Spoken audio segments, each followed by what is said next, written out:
আসসালামু আলাইকুম টিভিপি স্টোরিটেলার চ্যানেলে সবাইকে স্বাগত জানাচ্ছি।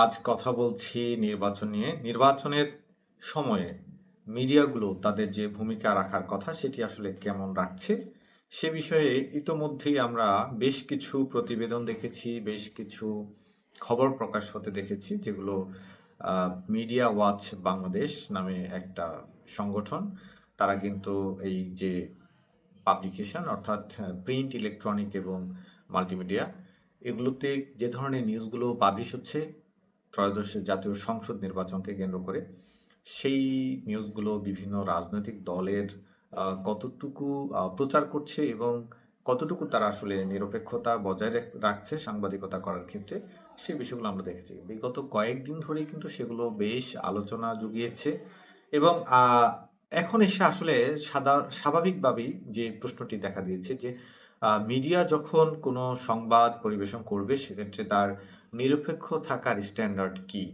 অর্থাৎ মিডিয়া কোনো সংবাদ প্রকাশের ক্ষেত্রে কতটুকু নিরপেক্ষ থাকবে সেটার আদৌ কি আন্তর্জাতিক স্বীকৃত কোনো স্ট্যান্ডার্ড আছে কিনা? এ একটা প্রসঙ্গ যেটি বিষয় নিয়ে আলোচনা হতে পারে। তো এই বিষয় নিয়ে আলোচনা হওয়ার আগে আমরা একটা কথা বলে নিতে চাই। যেমন যদি আমরা দেখেছি বেশ কয়েকদিন ধরে যে কোনো পত্রিকা কিংবা কোনো টেলিভিশন কিংবা কোনো মাল্টিমিডিয়া যে বাংলাদেশ জাতীয়তাবাদী দল বিএনপির যে সংখ্যক খবর প্রকাশ করছে তার তুলনায় অন্যান্য যে দল আছে যেমন বাংলাদেশ জামায়াত ইসলামী সহ তাদের যে ঐক্যবদ্ধ যে জোট আছে সেই জোটের কিংবা স্বতন্ত্র প্রার্থী যারা রয়েছে সেই স্বতন্ত্র প্রার্থীদের নিউজ কাভারের ক্ষেত্রে সংখ্যার দিক থেকে কিন্তু দেখা গেছে বিএনপির বেশিরভাগ নিউজ কিন্তু পাবলিশ হচ্ছে দেখা যায় যে কয়েক গুণ বেশি, অর্থাৎ জামাতের তুলনায় বিএনপির প্রকাশিত সংবাদের পরিমাণটা কিন্তু সংখ্যায় অনেক বেশি। তো এই বিষয়টার কারণে আসলে অনেকে প্রশ্ন দেখা দিয়েছে যে আসলে এটা কি সে বায়াসড হলো কিনা ওই মিডিয়া প্ল্যাটফর্ম, কিংবা এটা কি আসলে নিরপেক্ষ সাংবাদিকতা কিনা। এটা একটা নানান ধরনের আলোচনা সমালোচনা হচ্ছে মিডিয়াগুলোর বিপক্ষে এবং পক্ষে। তো আমি যেটা বলতে চাই যে বিএনপির মতো একটা রাজনৈতিক দল যাদের বিভিন্ন অঙ্গ সংগঠন রয়েছে, তাদের অ্যাক্টিভিটিস কিংবা কর্মসূচি যদি আহ, সংখ্যায় যদি বেশি হয় তাহলে সেটা তো কাভারেজ অবশ্যই মিডিয়াগুলো বেশি করবে। তো সেক্ষেত্রে এটাকে যদি আপনি স্ট্যান্ডার্ড ধরতে চান, অর্থাৎ কোনো একটা কিছুকে মানে প্রসঙ্গ কাঠামো টাইপের কিছু একটা ধরে যদি আপনি বিবেচনা করতে চান, মূল্যায়ন করতে চান, তাহলে সেক্ষেত্রে বোঝা যাবে যে অ্যাকচুয়ালি ইভেন্ট কিংবা যে ধরনের প্রোগ্রাম তারা আসলে দিচ্ছে রাজনৈতিক দলগুলো নির্বাচনকে কেন্দ্র করে প্রচারণার জন্য, সেই প্রোগ্রামগুলোর সংখ্যার উপরে ভিত্তি করে তাদের আসলে মিডিয়া কাভারেজ গুলো কি বেশি হলো কি কম হলো সেটা আসলে তুলনা করা যেতে পারে।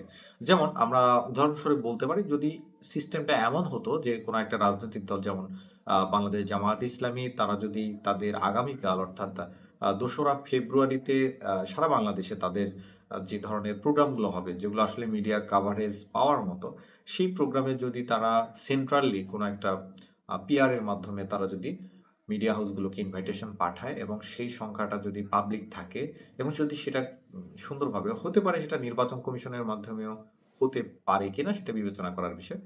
তো সেটা যদি হয়, মানে জানিয়ে রাখা হয় আগ থেকে, তাহলে ওই সংখ্যাটা দেখে পরবর্তী দিন মিডিয়াগুলো আসলে সেই প্রোগ্রাম সবগুলো কাভার করছে কিনা সেটা তখন আলোচনা করা যেত, বিশ্লেষণ করা যেত।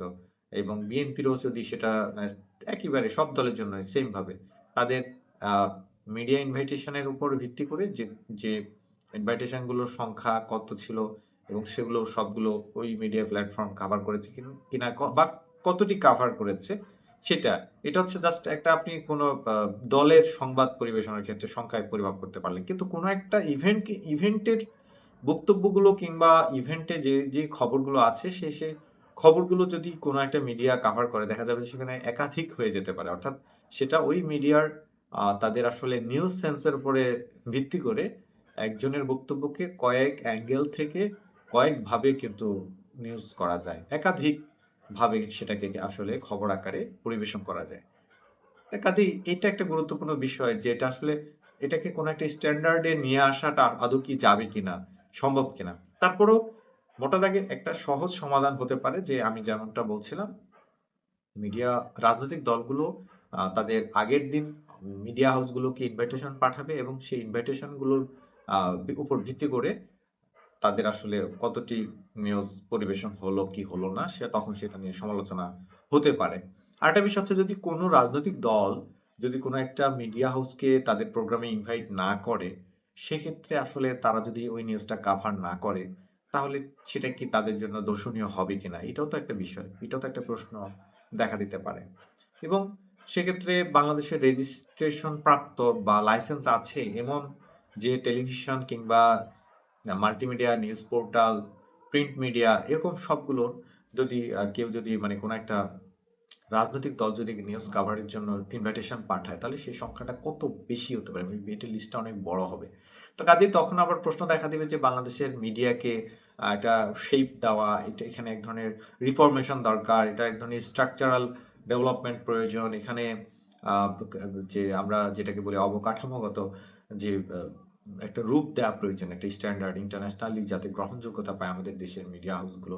সেজন্য আসলে কোনো রূপ তো আমাদের এখানে নেই, এরকম কোনো কমিশন নেই, এরকম কোনো অথরিটি নেই যে যারা হচ্ছে গিয়ে মিডিয়াগুলোকে এইভাবে ক্লাসিফাইড করতে পারবে এবং ওই ক্লাসিফিকেশনের উপর ভিত্তি করে কিংবা সেটাকে একটা সেন্ট্রাল ওয়েবসাইটের মাধ্যমে কানেক্ট করে রাখা যাবে, যেখানে ওই মিডিয়াগুলোকে চাইলে এক বা একাধিক মিডিয়াকে কোনো ব্যক্তি কিংবা কোনো রাজনৈতিক দল কিংবা কোনো প্রতিষ্ঠান, কোনো সমিতি, সংস্থা তাদের কোনো একটা সভা সেমিনারে তারা চাইলে সেখানে ইনভাইটেশন পাঠাতে পারে। মানে এক ক্লিকেই সকল মিডিয়া একত্রে ওই ইনভাইটেশনটা পেয়ে যাবে।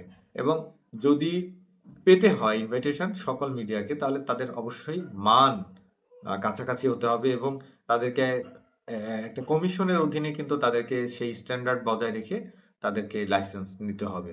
তাহলেই আমার মনে হয় যে যে প্রশ্ন বা যে আলোচনাগুলো উঠছে যে কেউ বায়াসড কিনা, কেউ মিস ইনফরমেশন, ডিসইনফরমেশন কিংবা প্রোপাগান্ডা ছড়াচ্ছে কিনা, তাহলে এই বক্তব্যগুলো কিছুটা হলেও কমে আসতে পারে এবং তখন সেটা আমার মনে হয় সবচেয়ে যৌক্তিক হতে পারে। এবং তখন যদি কেউ প্রশ্ন তোলে যে কোন মিডিয়া প্ল্যাটফর্ম কি পরিমাণে বা কি সংখ্যা তারা এই কোন একটা রাজনৈতিক দলের খবর পরিবেশন করেছে, তখন সেটা নিয়ে সমালোচনা আলোচনা যৌক্তিক হতে পারে। বাট বাংলাদেশে এখন যে অবস্থায় আছে সে অবস্থা আসলে কোন একটা রাজনৈতিক দলের একাধিক খবর পরিবেশন হতেই পারে। সেটা তো যে যেটা বলছিলাম, মিডিয়া হাউস যেভাবে নিউজগুলোকে ছাকে, অর্থাৎ ফিল্টারিং করে যে ওই ইনফরমেশন গুলোর নিউজ ভ্যালু আছে কিনা, সেগুলো নিউজ সেন্স সম্পন্ন কিনা, সেটার উপরে ভিত্তি করে তারা তো একাধিক নিউজ পাবলিশ করতেই পারে। তো এটা দিয়ে তো কখনো কোনো একটা মিডিয়া হাউসকে নিরপেক্ষ কিনা, সে বায়াসড হলো কিনা, এই বিষয়গুলো আসলে তাকে আসলে কোনোভাবেই এটা মানদণ্ড হতে পারে না কোনো একটা প্ল্যাটফর্মকে মূল্যায়নের জন্য। কাজে এখানে আমি যে বিষয়গুলো উত্থাপন করেছি তার বাইরেও হয়তো বা আরো অনেক অনেক বিষয় আছে। আমরা এখানে অল্প আলোচনায় সবগুলো বিষয় নিয়ে আসতে পারিনি। তো আগামী দিনে ত্রয়োদশ জাতীয় সংসদ নির্বাচনকে সামনে রেখে এই আলোচনাগুলো আসতে থাকবে। আমি আমার মন্তব্য শেয়ার করলাম। আমাকে যারা দেখছেন শুনছেন, আশা করি আপনাদের ভালো লাগলে আপনারা সেগুলো শেয়ার করবেন এবং আপনাদের মতামত থাকলে সেটিও জানাবেন। ধন্যবাদ সবাইকে।